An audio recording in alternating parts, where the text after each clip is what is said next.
Les hérétiques qui ont suivi les péchés de Jéroboam, volume 1, de Paul Sejong.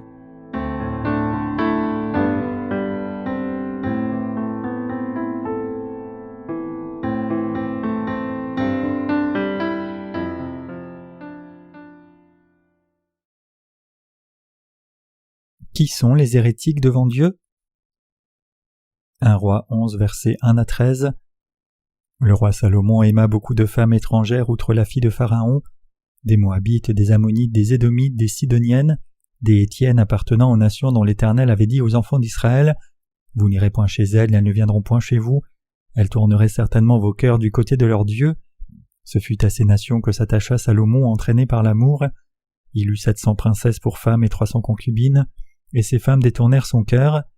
À l'époque de la vieillesse de Salomon, ces femmes inclinèrent son cœur vers d'autres dieux, et son cœur ne fut point tout entier à l'Éternel son Dieu comme l'avait été le cœur de David son père. Salomon alla après Astarté, divinité des Sidoniens, et après Milcom, l'abomination des Ammonites. Et Salomon fit ce qui est mal aux yeux de l'Éternel. Il ne suivit point pleinement l'Éternel comme David son père. Alors Salomon bâtit sur la montagne qui est en face de Jérusalem un haut lieu pour Kémosh, l'abomination de Moab, et pour Moloch, l'abomination des fils d'Ammon, et il fit ainsi pour toutes ces femmes étrangères qui offraient des parfums et des sacrifices à leur Dieu. L'Éternel fut irrité contre Salomon parce qu'il avait détourné son cœur de l'Éternel, le Dieu d'Israël, qui lui était apparu 2 fois. Il lui avait à cet égard défendu d'aller après d'autres dieux, mais Salomon n'observa point les ordres de l'Éternel, et l'Éternel dit à Salomon: « Puisque tu as agi de la sorte et que tu n'as point observé mon alliance et mes lois que je t'avais prescrites, je déchirerai le royaume de dessus toi et je le donnerai à ton serviteur. Seulement je ne le ferai point pendant ta vie à cause de David ton père. C'est de la main de ton fils que je l'arracherai. Je n'arracherai cependant pas tout le royaume. Je laisserai une tribu à ton fils à cause de David mon serviteur et à cause de Jérusalem que j'ai choisi. » Aujourd'hui, je voudrais poser la question suivante comme sujet principal. Comment l'hérésie collective a-t-elle émergé dans l'Église du Nouveau Testament? Lorsque nous revenons dans l'Ancien Testament, nous voyons que le peuple d'Israël pouvait rencontrer Dieu par ses ancêtres dans la foi. En d'autres termes, les Israélites pouvaient rencontrer Dieu par sa loi qui a été donnée par Moïse et par ses prophètes, et selon le système sacrificiel, ils pouvaient être remis de leurs péchés par les sacrifices offerts dans le tabernacle. Donc l'amour de Dieu et son salut par la rémission des péchés, qui étaient révélés par le tabernacle et son système sacrificiel, était très important pour eux, constituant la vérité indispensable qu'ils devaient infailliblement croire et obéir pour atteindre la vie et le salut. Ainsi, pour le peuple d'Israël, le système sacrificiel révélé dans le système du tabernacle et institué pour leur salut était aussi précieux que la vie elle-même. Ayant hérité de la foi d'Abraham, le peuple d'Israël gardait sa foi en Dieu comme le Sauveur jusqu'au jour du roi David. Cependant, à partir du temps du fils de David nommé Salomon, ils se sont mis à servir des idoles contre la volonté de Dieu, et par conséquent ils ont dévié très loin du Dieu de la vérité et de la justice. À ce moment-là, à cause du péché d'idolâtrie du roi Salomon, Dieu enleva 10 tribus parmi les 12 tribus d'Israël et les confia à Jéroboam. Israël était donc séparé en 2 royaumes distincts. Donc Jéroboam, le premier roi du royaume du Nord, craignait que son peuple ne retourne vers le royaume du Sud où se trouvait le temple, et pour éviter cela, il fit 2 veaux d'or pour que les gens les adorent à la place de Dieu, et il changea ainsi le système sacrificiel qui avait été institué par Dieu. Par conséquent, le royaume du Nord d'Israël se changea en une nation d'hérésie collective, servant des idoles devant Dieu.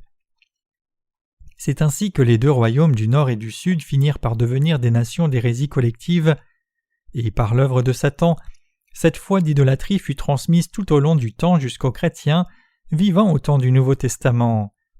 En d'autres termes, en amenant même les chrétiens d'aujourd'hui à servir les idoles, Satan a fait d'eux des hérétiques communs. Le peuple d'Israël était tombé dans le péché d'idolâtrie, et comme ce même péché prévaut aussi dans le christianisme aujourd'hui, il a conduit même ceux qui croient dans l'amour de Dieu à être maudits. De même, l'hérésie collective qui commença avec Jéroboam continue de prospérer et de grandir dans le christianisme aujourd'hui, mais peu de chrétiens le réalisent réellement.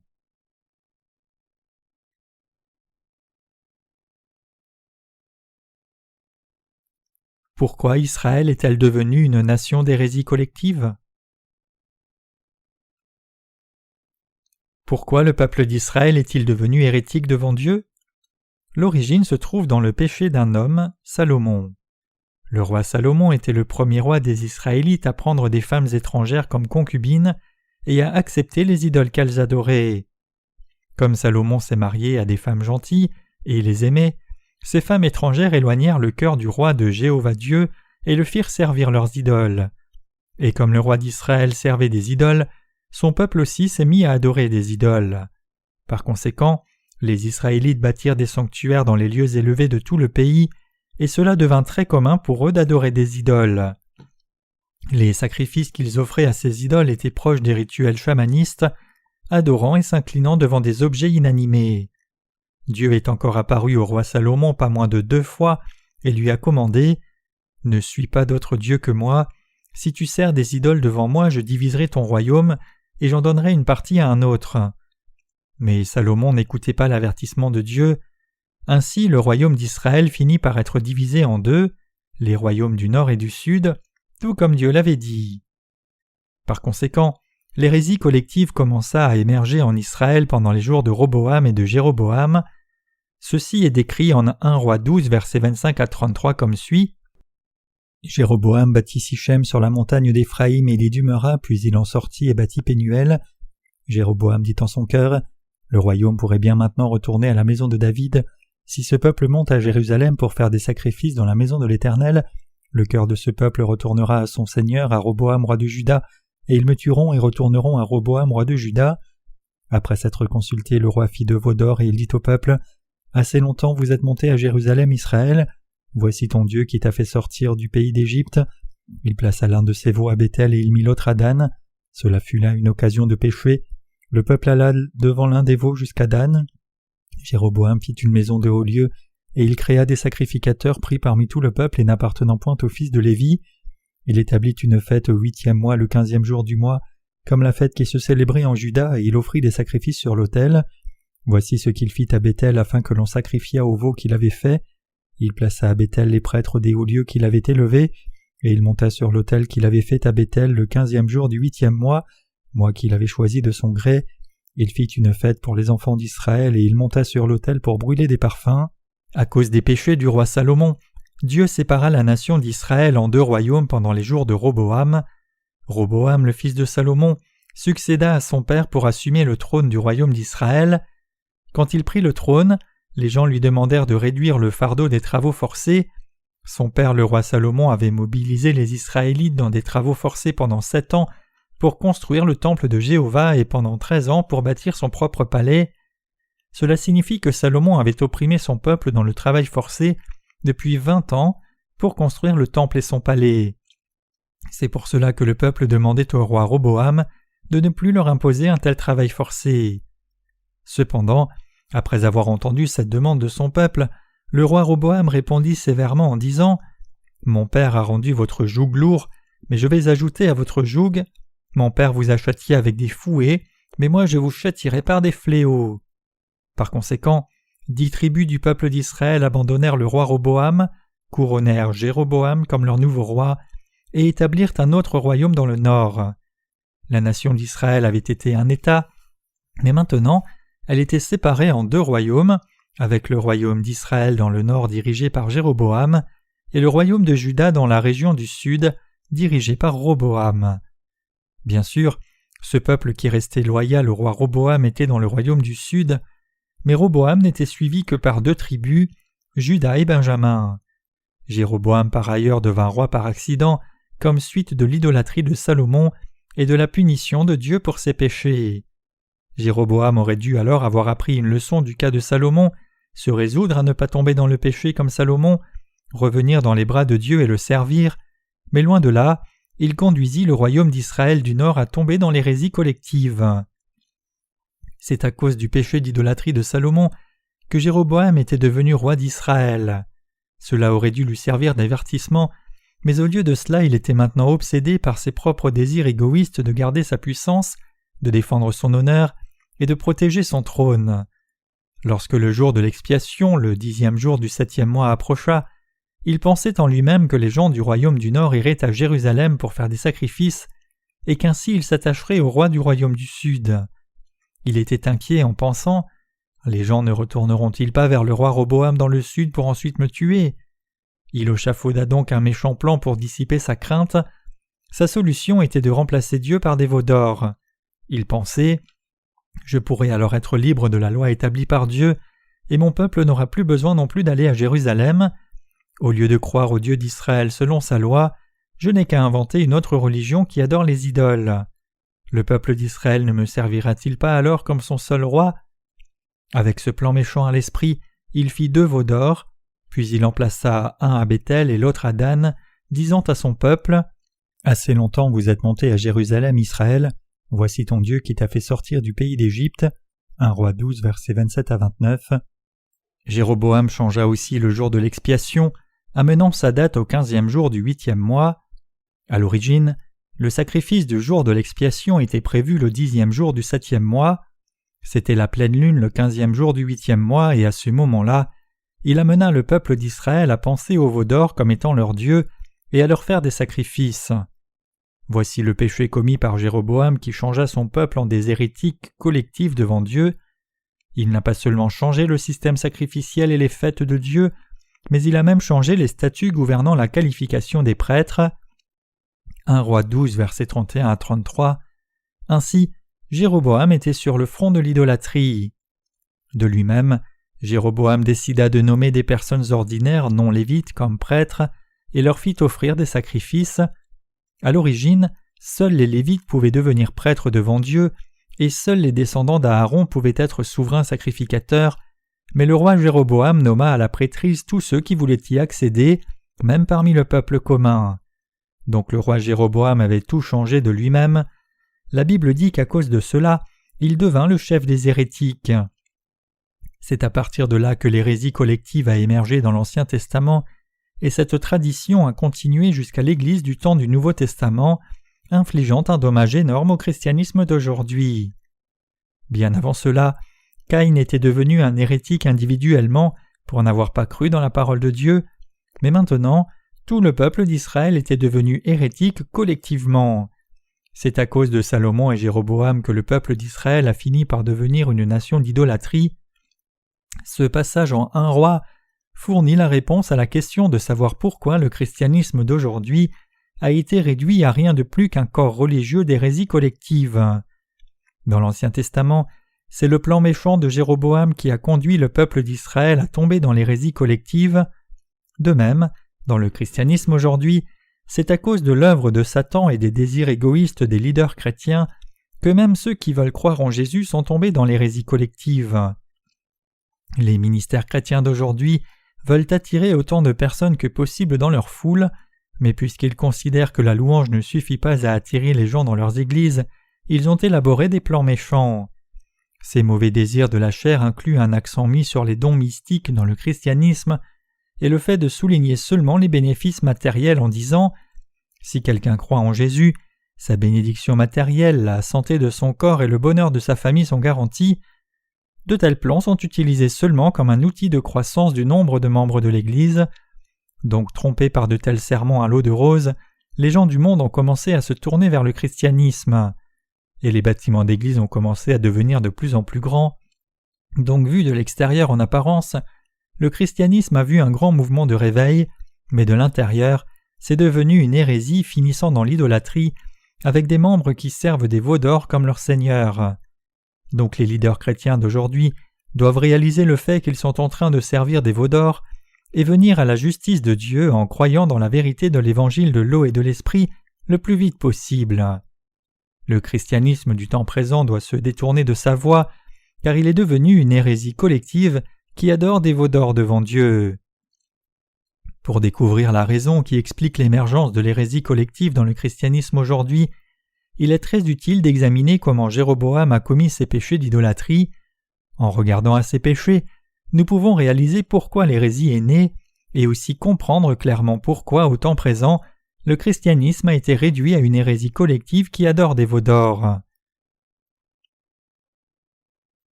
Pour sauver tout le monde du péché de l'hérésie collective, Dieu a envoyé son Fils Jésus-Christ sur cette terre.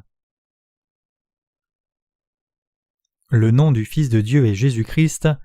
Jésus est né sur cette terre s'incarnant en chair par le corps de la Vierge Marie, et quand il eut 30 ans, il fut baptisé par Jean-Baptiste dans le Jourdain. Ce baptême qu'il reçut de Jean-Baptiste avait pour but de prendre sur lui les péchés de ce monde. Par cette méthode, c'est-à-dire en étant baptisé par Jean-Baptiste, le Seigneur a pris sur lui les péchés de l'humanité entière dans ce monde et les a effacés.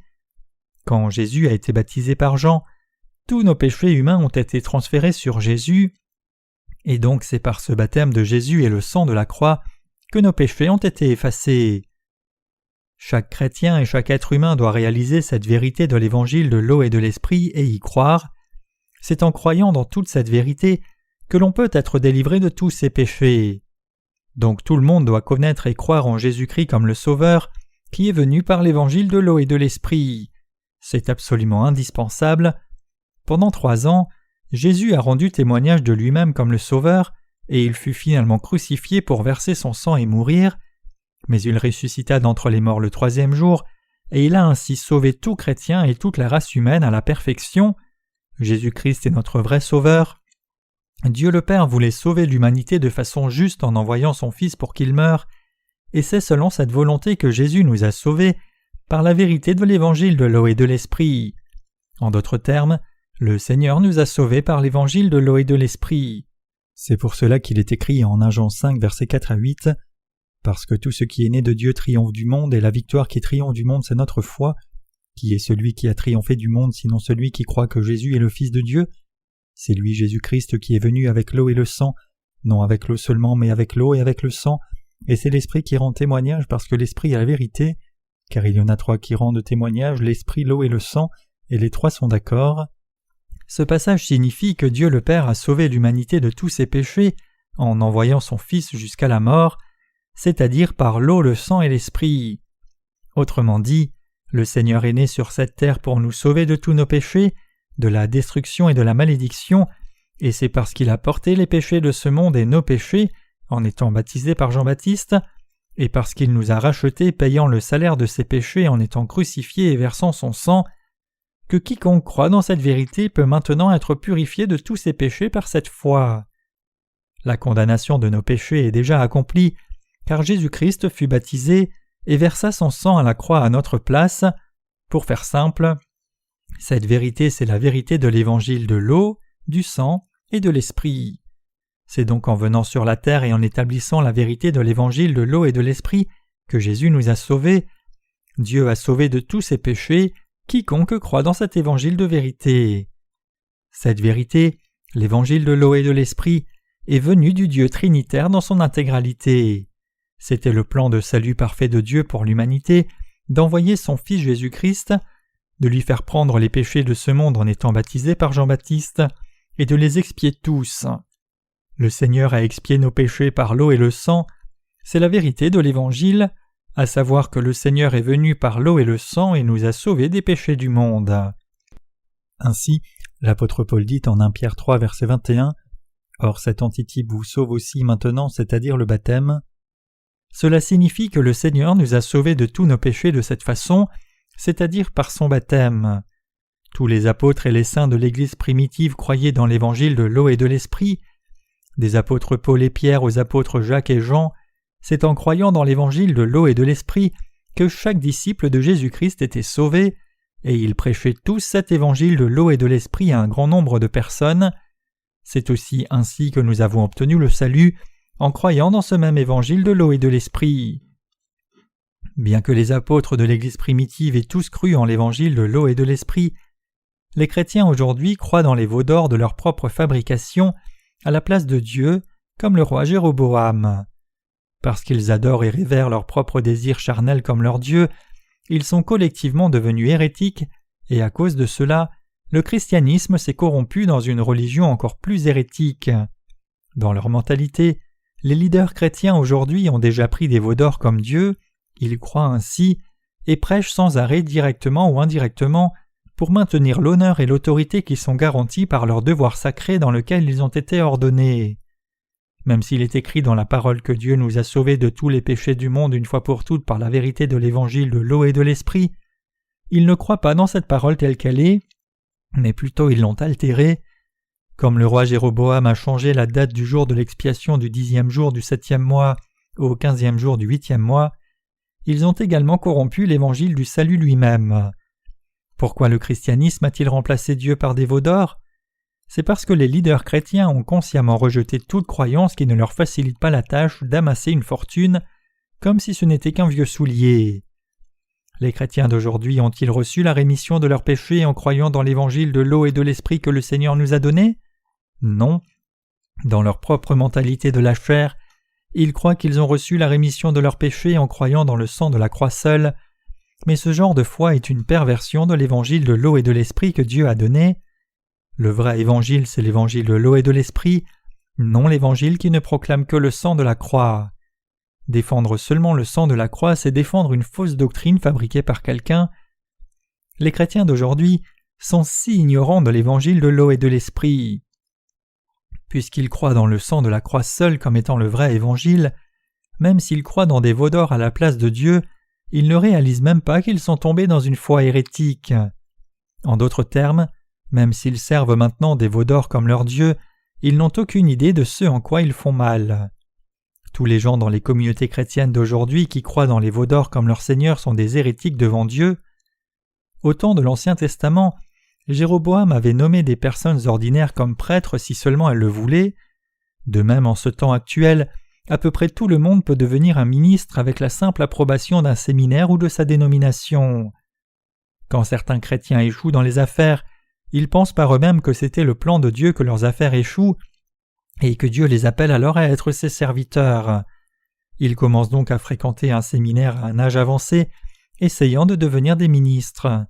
Certains jeunes chrétiens, par ailleurs, s'inscrivent au séminaire théologique juste parce que leurs notes ne sont pas assez bonnes pour être admis dans une autre école supérieure. Simplement, ces gens n'ont rien fait de plus que de prendre les séminaires chrétiens pour un refuge. Au temps de l'Ancien Testament, seuls les descendants de Lévi pouvaient devenir des prêtres légalement. En dépit de cela, Jéroboam nomma même des gens ordinaires à la prêtrise, si seulement ils en avaient envie. De même, en ce temps présent, tout le monde peut être nommé au ministère, même s'il a du péché dans son cœur. Tout ce qu'il faut, c'est l'approbation de ses professeurs théologiens et des pasteurs de sa dénomination. Les leaders chrétiens d'aujourd'hui commettent le même péché que celui que Jéroboam a commis. Pour étendre leur influence dénominationnelle et récupérer l'autorité qui va avec, ils ordonnent dans le ministère quiconque est diplômé du séminaire. Mais ceci est-il juste ? Confesser Jésus comme son sauveur est-il la seule exigence pour devenir un ministre ? Et est-ce suffisant pour être ordonné même si l'on a du péché dans son cœur ? Le fait que les gens soient inconditionnellement ordonnés au ministère même s'ils n'ont pas reçu la rémission des péchés par l'évangile de l'eau et de l'esprit vient de ce que ceux qui les nomment et ceux qui postulent sont tous aveugles spirituellement. Quand vous observez ceci avec une compréhension plus claire, vous voyez que beaucoup de chrétiens commettent le même péché que Jéroboam au temps de l'Ancien Testament. Le christianisme d'aujourd'hui a abandonné Dieu et adore des veaux d'or à la place, et par conséquent c'est déjà devenu une hérésie. Comme le royaume du nord d'Israël était devenu une nation d'idolâtrie collective à cause du mauvais plan de Jéroboam, le christianisme d'aujourd'hui devient aussi une hérésie collective à cause de ses leaders. Tous ceux qui suivaient le roi Jéroboam étaient devenus hérétiques. De même, les pécheurs d'aujourd'hui emprisonnés dans les doctrines chrétiennes sont tombés dans une hérésie collective tous ensemble. Comment le christianisme d'aujourd'hui est-il devenu collectivement et de lui-même une hérésie ? Ceci s'est produit parce que beaucoup de pasteurs et de croyants, et tous ceux qui se nomment eux-mêmes serviteurs de Dieu dans le monde entier, ne connaissent pas l'évangile de l'eau et de l'esprit, n'y croient pas et ne le prêchent pas devant Dieu.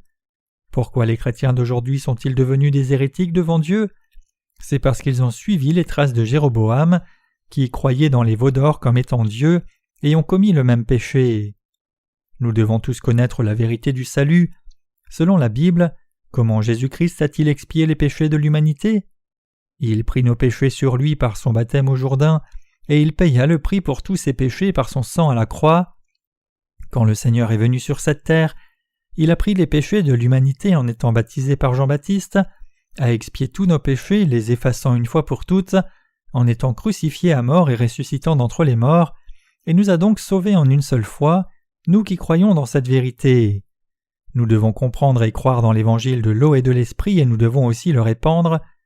Si cependant vous croyez et prêchez seulement le sang de la croix, au lieu de croire dans l'évangile de l'eau et de l'esprit, comment les péchés des gens pourraient-ils être éradiqués de leur cœur? C'est pour cela que dans l'Église de Dieu, absolument seuls ceux qui ont reçu la rémission de leurs péchés sont nommés comme ministères. Parmi ceux qui sont nés de nouveau en croyant dans l'évangile de l'eau et de l'esprit, l'Église de Dieu reconnaît ceux qui ont déterminé leur cœur à servir l'Évangile seul comme ouvriers de Dieu. Par contre, ceux qui servent des veaux d'or comme leur Dieu ordonnent n'importe qui comme prêtre de Dieu même s'il n'a pas reçu la rémission de ses péchés.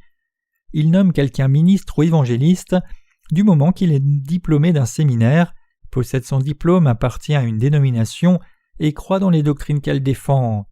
Voici la preuve du fait que le christianisme adore des veaux d'or. C'est à cause de ce genre de foi que le christianisme a été réduit à une hérésie collective. Le matérialisme a un règne suprême sur le christianisme. Beaucoup de pasteurs aiment l'argent, sinon tous. Ces pasteurs exercent seulement pour amasser plus d'argent de la part de l'Assemblée, bâtir de plus grands locaux d'église et être mieux payés. Ostensiblement, ils disent officier pour conduire les gens à croire en Jésus et les amener dans le royaume de Dieu, mais en réalité, le fruit de leur ministère n'est rien de plus que de servir des veaux d'or. N'est-ce pas vrai? Ils ont un grand intérêt à savoir quelle est la plus grande dénomination, quelle église paye les plus hauts salaires et quelle église reçoit le plus d'offrandes. Ces pasteurs estiment qu'un ministère qui a une grasse rémunération de la part de l'Assemblée est un pasteur compétent et spirituel, alors qu'un ministère d'une petite église avec un maigre salaire est incompétent et non spirituel. Simplement, les pasteurs d'aujourd'hui servent aussi des veaux d'or. Les laïcs aussi pensent que si quelqu'un est béni matériellement et prospère sur la terre, il est un homme de foi, alors que si quelqu'un n'est pas béni matériellement, c'est à cause d'un manque de foi. Par conséquent, plus le temps passe depuis qu'un chrétien a commencé à croire en Jésus, plus il devient affreux, avec un cœur encore plus endurci et idolâtre. Donc l'objet de leur foi ce n'est plus Dieu, mais ce sont des veaux d'or. Bien sûr, ils invoquent toujours le nom de Dieu et prient et louent ce nom, mais la valeur de ce Dieu pour eux ne concerne que leur propre gain matériel, l'argent, qui est le vrai objet de cet amour. C'est pour cela qu'il y a tant d'anciens et de diacres qui, après avoir servi des veaux d'or, se retrouvent en prison. Je ne suis pas en train de leur reprocher seulement leurs actes, mais je dis que cela vient du fait qu'ils ont remplacé Dieu par des veaux d'or et se sont confiés en eux, et ils se trouvent maintenant à la geôle. Même aujourd'hui, beaucoup de leaders chrétiens n'hésitent pas à ordonner au ministère quelqu'un qui ne croit même pas dans l'évangile de l'eau et de l'esprit et n'a donc pas reçu la rémission de ses péchés, comme ministre qui va servir les veaux d'or qu'ils ont fabriqués. La plupart des gens croient que n'importe qui peut devenir pasteur en étant diplômé d'un séminaire, mais pour qu'un pasteur remplisse sa prêtrise, qui comprend le devoir d'expier les péchés dans le cœur d'autres personnes, au moins une question, si ce n'est même que cela, devrait se poser sans faute. Croyez-vous dans l'évangile de l'eau et de l'esprit? En d'autres termes, seul quelqu'un qui a été purifié de ses péchés en croyant dans l'évangile de l'eau et de l'esprit devrait être en mesure de devenir serviteur de Dieu.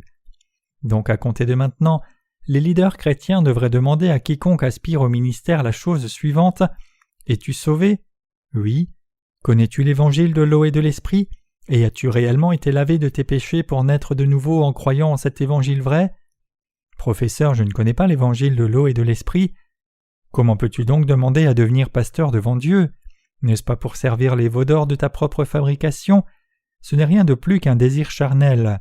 C'est quelque chose qui émane de tes désirs charnels. Ainsi, avec un discernement attentif, quiconque n'est pas assez qualifié ne devrait jamais être ordonné pasteur. Plutôt que de mal diriger les gens pour qu'ils servent les veaux d'or, nous devons prêcher le vrai évangile, l'évangile de l'eau et de l'esprit, et leur faire recevoir la rémission des péchés.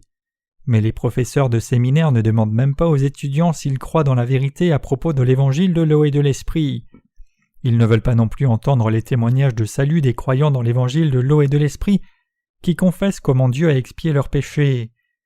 Quand les serviteurs de Dieu entendent le témoignage de salut de quelqu'un, ils peuvent discerner si oui ou non cette personne a du péché dans son cœur et si oui ou non elle sert des veaux d'or comme un dieu. Pour les justes qui ont été sauvés de leurs péchés en croyant dans l'évangile de l'eau et de l'esprit, leurs témoignages de salut sont toujours identiques, car ils ont tous clairement obtenu le salut en croyant dans l'évangile de l'eau et de l'esprit. Le témoignage de salut en essence n'est pas quelque chose de différent pour chacun. Pour tous les chrétiens, il ne peut y avoir qu'un témoignage de salut de leurs péchés, c'est qu'ils ont été remis de tous leurs péchés en croyant dans la parole reçue de Dieu, qui est l'évangile de l'eau et de l'esprit.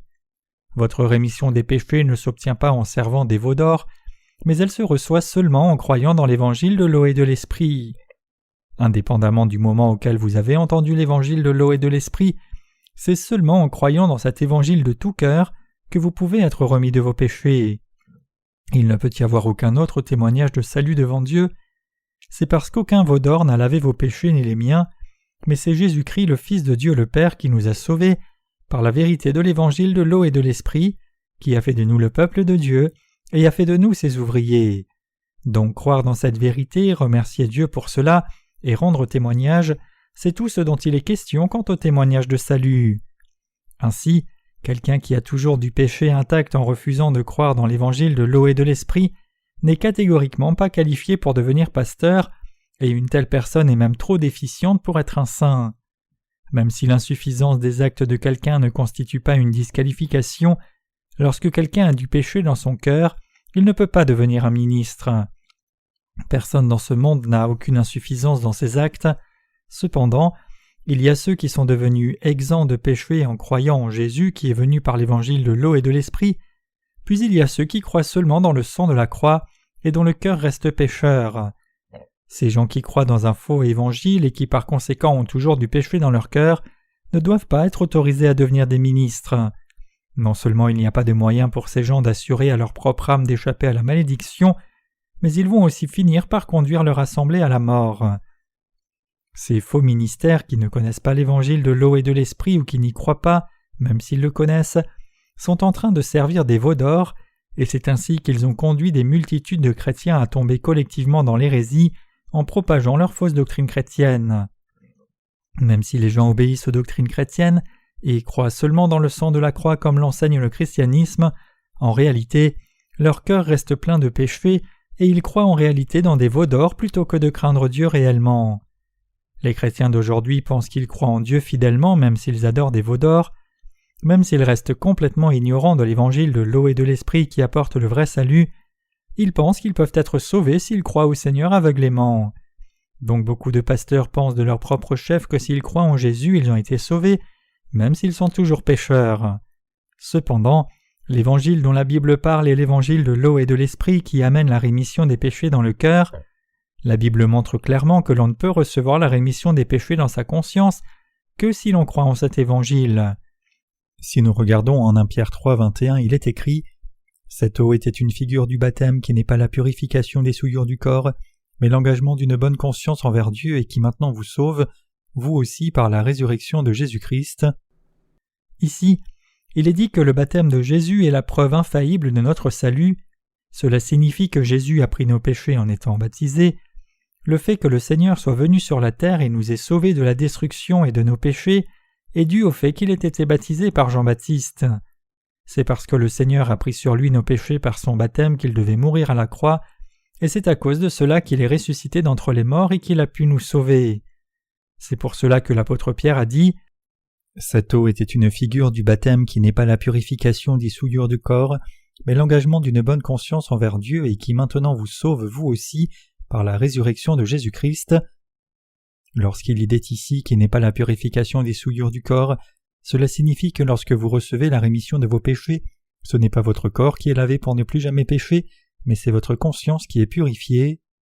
Quiconque a été sauvé doit répondre à Dieu comme il se doit. Si vous voulez vraiment être sauvé de vos péchés, vous devez recevoir la rémission de vos péchés dans votre conscience. Ceux qui croient dans l'évangile de l'eau et de l'esprit devant Dieu ont-ils du péché ou non? Ils n'ont pas de péché. Pourquoi n'ont-ils pas de péché?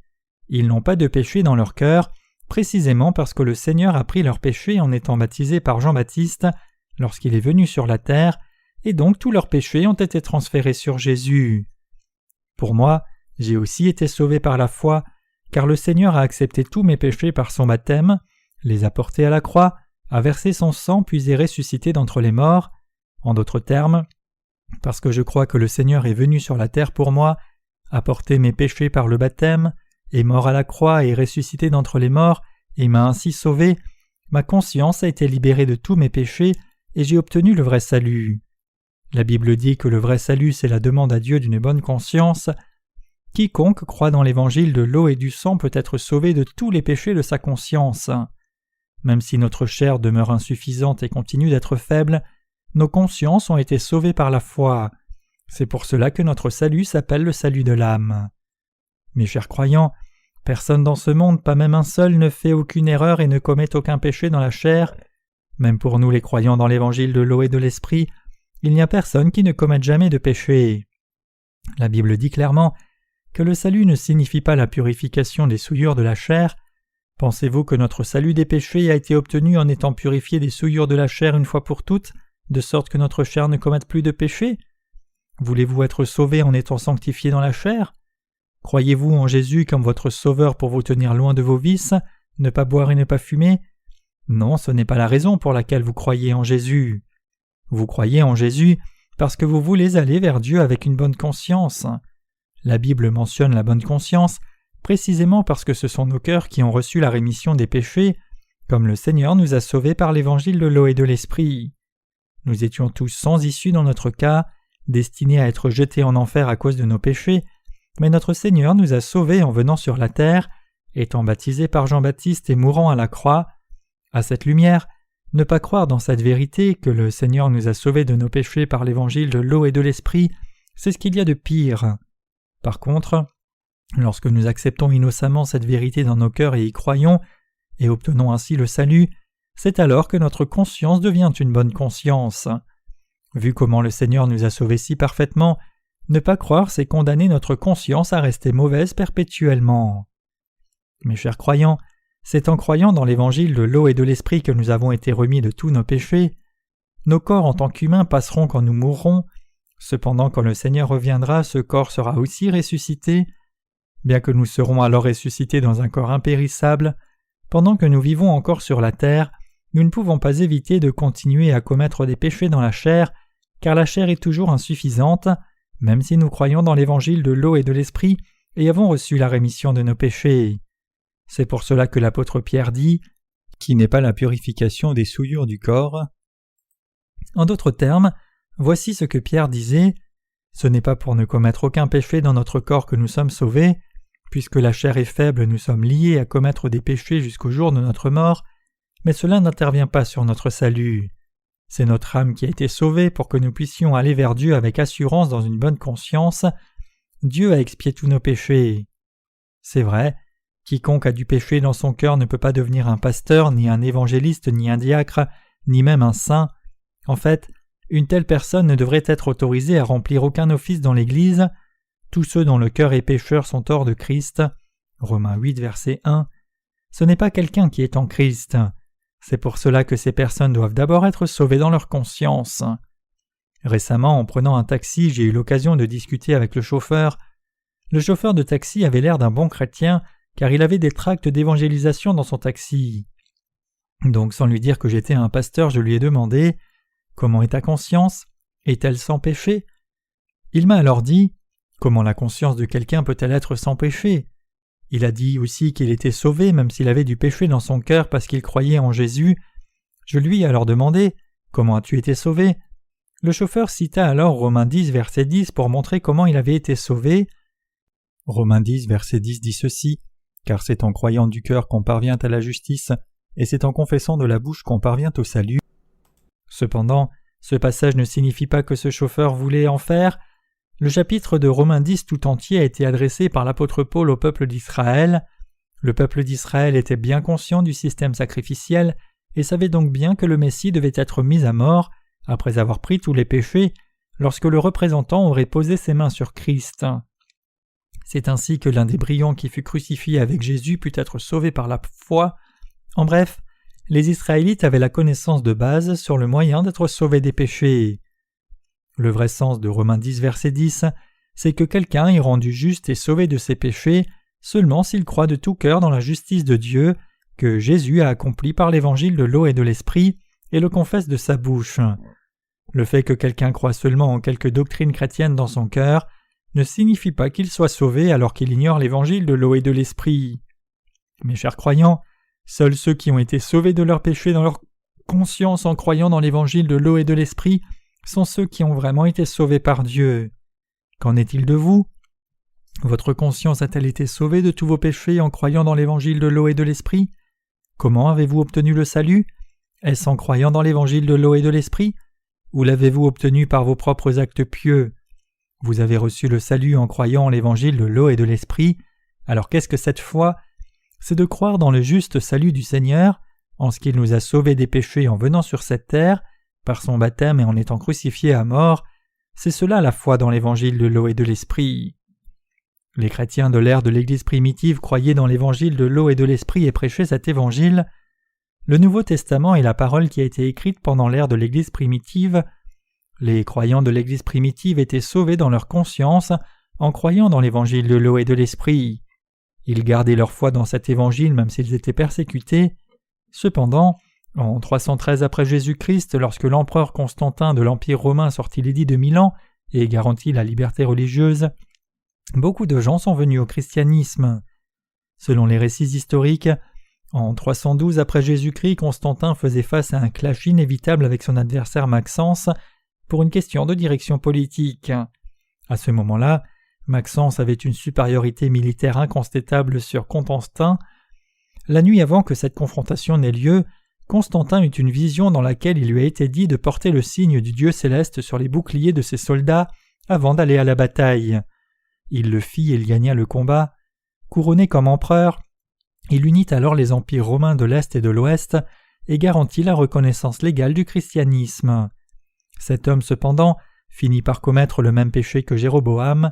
Comme empereur de Rome, il se fit lui-même dirigeant du christianisme. Il convoqua le premier concile de Nicée et présida la conférence lui-même. Il n'était pas seulement le maître d'un empire, mais il s'était fait lui-même maître du christianisme aussi. À partir de là, le christianisme commença à devenir une religion du monde, finalement réduite à l'hérésie collective. Comment le christianisme d'aujourd'hui est-il tombé à ce point pour n'être rien de plus qu'une hérésie collective?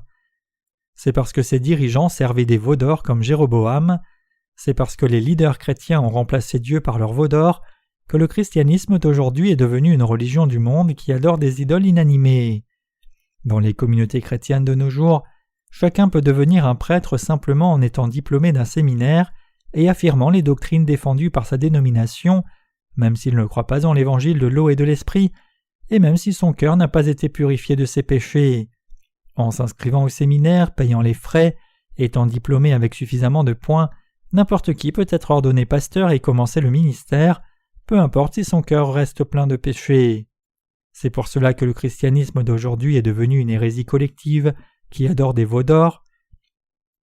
Même si quelqu'un a du péché dans son cœur, s'il peut enseigner les doctrines chrétiennes avec un peu de compétence, il peut facilement devenir un ministre. Ces pasteurs commettent le même péché que celui qu'avait commis Jéroboam au temps de l'Ancien Testament. En dépit du fait que le christianisme aujourd'hui soit collectivement devenu une hérésie, les chrétiens eux-mêmes ne réalisent même pas qu'ils sont en train de servir des veaux d'or. Les chrétiens d'aujourd'hui pensent « Certainement le salut peut aussi se trouver dans les doctrines chrétiennes » et sont convaincus qu'ils ne sont pas en train de servir des veaux d'or. Ceci cependant n'est pas vrai. Dans les doctrines chrétiennes, la vérité de l'évangile de l'eau et de l'esprit ne se trouve nulle part. Loin de croire dans l'évangile de l'eau et de l'esprit, le christianisme aujourd'hui sert des veaux d'or et donc tant que vous restez dans cette religion, vous ne pouvez pas faire autrement que de croire des doctrines inutiles. N'est-ce pas le cas? Puisque les chrétiens ne connaissent pas l'évangile de l'eau et de l'esprit, ils n'ont pas reçu la rémission des péchés dans leur conscience, et puisqu'ils n'ont donc pas le Saint-Esprit dans leur cœur, ils ne comprennent ni ne prêchent l'évangile de vérité. C'est pour cela que les chrétiens qui ne sont pas nés de nouveau ne peuvent faire autrement que de croire et suivre leur veau d'or d'idolâtrie, intoxiqués et aveuglés par les doctrines chrétiennes. Moi aussi j'étais comme eux auparavant, mais les péchés dans ma conscience m'ont au moins conduit à penser « quelque chose ne va pas avec cette façon de croire ». Pour un temps cependant j'ai continué d'être tourmenté par les péchés de mon cœur, et il n'y avait rien que je puisse faire sinon faire mes prières de repentance avec des larmes tout le temps. Mais là, Dieu m'a finalement rencontré par l'évangile de l'eau et de l'esprit. Cet événement était le plus grand de tous les miracles. Pour vous aussi, le fait que vous ayez entendu cette parole d'évangile de l'eau et de l'esprit est le plus grand de tous les miracles. Le fait que je prêche la vérité de l'évangile de l'eau et de l'esprit, c'est à votre intention et pour chaque personne dans ce monde. Ce n'est pas si facile pour moi de vous prêcher cette vérité. Vous devriez réaliser que prêcher la parole de la vérité n'est pas facile. Si je ne connaissais pas la Bible et si je ne connaissais pas l'histoire du christianisme et ses doctrines, je ne serais pas capable de réfuter fermement son hérésie collective et ses fausses doctrines, ni de prêcher que seul l'évangile de l'eau et de l'esprit est la vérité. Par eux-mêmes, beaucoup de pasteurs et de missionnaires d'aujourd'hui pensent qu'ils ont été remis de leurs péchés dans leur conscience, juste en croyant dans le sang de la croix, même s'ils ne connaissent pas l'évangile de l'eau et de l'esprit. Qu'ils sont dans l'erreur. C'est précisément ce genre de phénomène qui conduit le christianisme d'aujourd'hui encore plus loin dans l'hérésie collective, n'en faisant rien de plus qu'un rassemblement d'hérétiques. Les chrétiens doivent donc réaliser ceci et se détourner d'une telle religion d'hérésie collective, et ils doivent revenir à Dieu en croyant dans l'évangile de l'eau et de l'esprit, et ils doivent revenir à la parole de Dieu qui est venue par l'évangile de l'eau et de l'esprit, et ainsi causer de la joie au cœur de Dieu. Les chrétiens d'aujourd'hui doivent connaître la parole de Dieu, l'écouter de tout leur cœur, l'apprendre, y croire et être sauvés de tous leurs péchés. Vous devez maintenant croire dans l'évangile de l'eau et de l'esprit et permettre que votre conscience soit lavée de tous vos péchés. Donc les leaders chrétiens d'aujourd'hui ne devraient pas ordonner n'importe qui dans le ministère. C'est une grande erreur d'ordonner quelqu'un qui est diplômé du séminaire comme pasteur. De nos jours, nous vivons dans une société si compétitive que ce n'est pas si facile de réussir en étant diplômé d'une université médiocre. Donc devant un futur incertain et dans l'impossibilité de trouver un travail correct, certains pensent qu'il vaudrait mieux pour eux fréquenter un séminaire et devenir pasteur. Ils peuvent prêcher en répétant le message de certains livres doctrinaux chrétiens et ils peuvent vanter leur connaissance en copiant les commentaires de quelqu'un d'autre. À partir de là, ils peuvent même devenir des gens très respectés comme serviteurs de Dieu dans les communautés chrétiennes et prospérer. Ils vivent avec un titre honorifique, se faisant toujours appeler révérend. Le prix de l'essence peut monter au plus haut, mais se font-ils du souci pour cela? Non, car c'est l'Église qui paye. L'Église se substitue aussi à eux pour toutes sortes de dépenses différentes, de la scolarité de leurs enfants à leurs achats de livres et frais de voyage. Par-dessus tout cela, l'Église leur paye aussi un salaire d'un montant substantiel. Je ne visite pas les membres de l'Église chez eux, mais c'est une pratique commune pour l'Assemblée de donner une paye aux pasteurs lorsqu'ils les visitent. Il paraît que si le salaire mensuel d'un pasteur est de $10,000, l'argent qu'il touche en dessous de table dépasse les $10,000. C'est parce que les membres de l'Église sont approuvés dans leur vie de foi quand ils ont la faveur de leur pasteur plus que de Dieu lui-même. Par hasard, y aurait-il quelqu'un parmi vous qui veuille être pasteur d'une Église mondaine? Au moment où vous le devenez, vous tombez certainement dans le péché de Jéroboam et serez maudits de Dieu. Dieu n'épargnera aucun de ses faux prophètes, mais il les mettra tous à mort. C'est parce qu'ils ont commis le même péché que Jéroboam a commis. Tout le peuple d'Israël a suivi ce péché, et par conséquent ils ont tous fini dans le péché d'idolâtrie. Même si Dieu leur a dit « Ne suivez pas la voie de Jéroboam », ils ont suivi les traces de Jéroboam, pratiquant ses actes et commettant son péché, et ils ont par conséquent tous été condamnés par Dieu et ont péri. Ceux qui ne croient pas que le Seigneur nous a sauvés par l'évangile de l'eau et de l'esprit sont des hérétiques. Ce sont ces gens-là qui ne croient pas dans l'évangile de l'eau et de l'esprit donné par Dieu, qui sont des hérétiques. Le Seigneur a dit « Vous serez saints car je suis saint » Lévitique 11, verset 45. Il dit aussi « Car la volonté de Dieu c'est votre sanctification » 1 Thessaloniciens 4, verset 3. Même si nous ne pouvons pas être saints dans nos actes, en croyant dans l'évangile de l'eau et de l'esprit, notre conscience peut devenir sainte. Est-ce la volonté de Dieu pour nous que nous ayons toujours des péchés dans nos cœurs même lorsque nous croyons en Jésus? Non, ce n'est pas sa volonté. Ceux dont le cœur reste pécheur alors qu'ils professent croire en Jésus sont des hérétiques. Réunis, les catholiques et les protestants constituent environ 1,5 milliard de chrétiens, mais la plupart d'entre eux sont tombés dans l'hérésie. En dépit de cela, ils sont complètement ignorants de ce qu'est vraiment l'hérésie et du fait qu'ils participent eux-mêmes à l'hérésie. De nos jours, les chrétiens en général considèrent comme hérétique quelqu'un dont les croyances sont même légèrement différentes des doctrines de leur propre dénomination. Par contre, la Bible affirme qu'un hérétique, c'est quelqu'un qui s'est condamné lui-même bien qu'il croit en Jésus. Paul dit en Tite 3, versets 10 à 11, « Éloigne de toi après un premier et un second avertissement celui qui provoque des divisions, sachant qu'un homme de cette espèce est perverti et qu'il pêche en se condamnant lui-même. Un homme sectaire, c'est-à-dire un hérétique, n'a pas reçu la rémission de ses péchés, et donc il se condamne lui-même comme pécheur car son cœur est plein de péchés. En d'autres termes, ces gens reconnaissent eux-mêmes qu'ils sont pécheurs même s'ils croient en Jésus en disant « Seigneur, bien que je croie en toi, je confesse que je suis pécheur devant toi, je ne peux pas éviter d'être pécheur. » Ils disent ceci parce qu'ils ne connaissent pas l'évangile de l'eau et de l'esprit, et même si toutefois ils le connaissent, ils n'y croient pas. C'est pour cela qu'ils disent « J'étais pécheur avant de croire au Seigneur et je suis toujours pécheur après avoir cru en lui. Avant de croire au Seigneur, j'étais un vrai pécheur, mais maintenant que je crois en lui, je suis un pécheur sauvé. » Même s'ils confessent leur foi basée sur leur propre doctrine en disant « J'ai été sauvé de mes péchés par le précieux sang de Jésus », leurs péchés sont toujours dans leur cœur et ils se décrivent donc eux-mêmes comme des pécheurs sauvés ou des pécheurs chrétiens.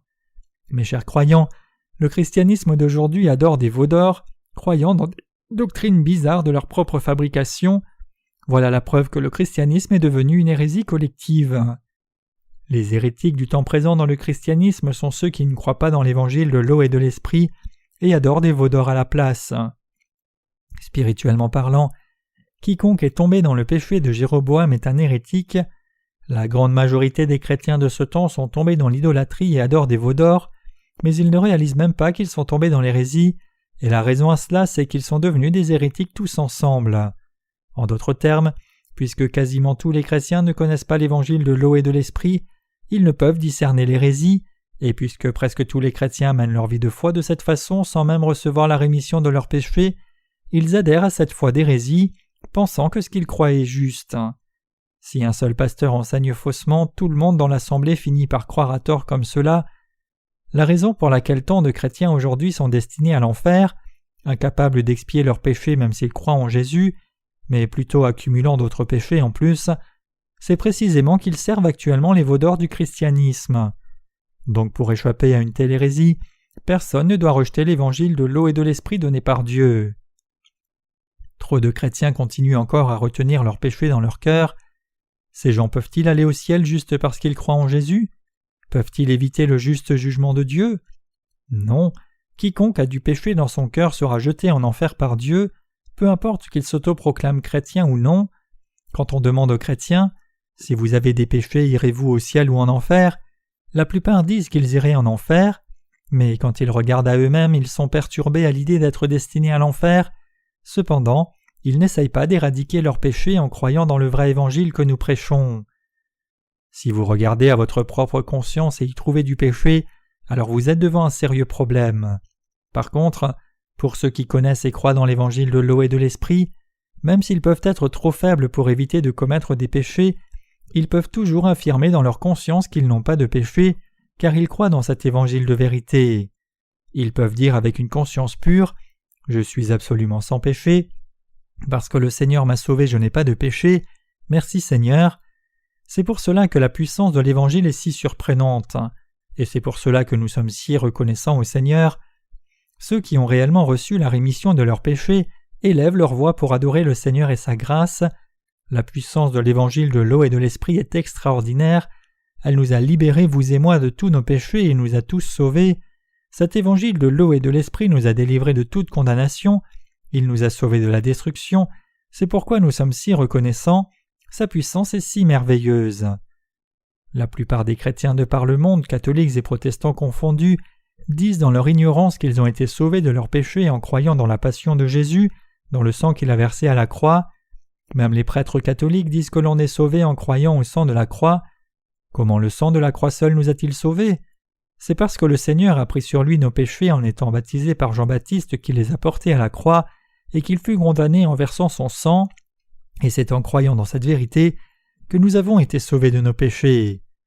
Croire aveuglément que le Seigneur nous a sauvés juste en étant crucifiés revient à servir les veaux d'or. Si vous croyez maintenant dans l'évangile de l'eau et de l'esprit, vous pouvez être purifiés et sauvés de tous vos péchés une fois pour toutes. Dans les communautés chrétiennes d'aujourd'hui, ceux qui sont encore des pécheurs bien qu'ils croient en Jésus sont devenus des hérétiques devant Dieu sans même le réaliser eux-mêmes. Cependant, quand le temps de la fin arrivera, beaucoup de gens vont croire en l'évangile de l'eau et de l'esprit et revenir à Dieu.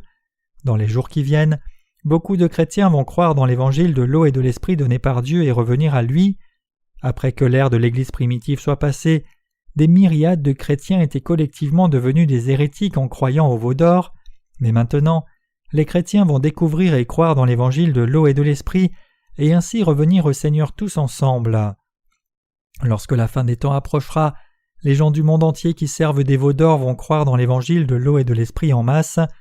Une fois que peu de gens commenceront à croire dans l'évangile de l'eau et de l'esprit, beaucoup de gens suivront leurs traces et croiront aussi dans cet évangile.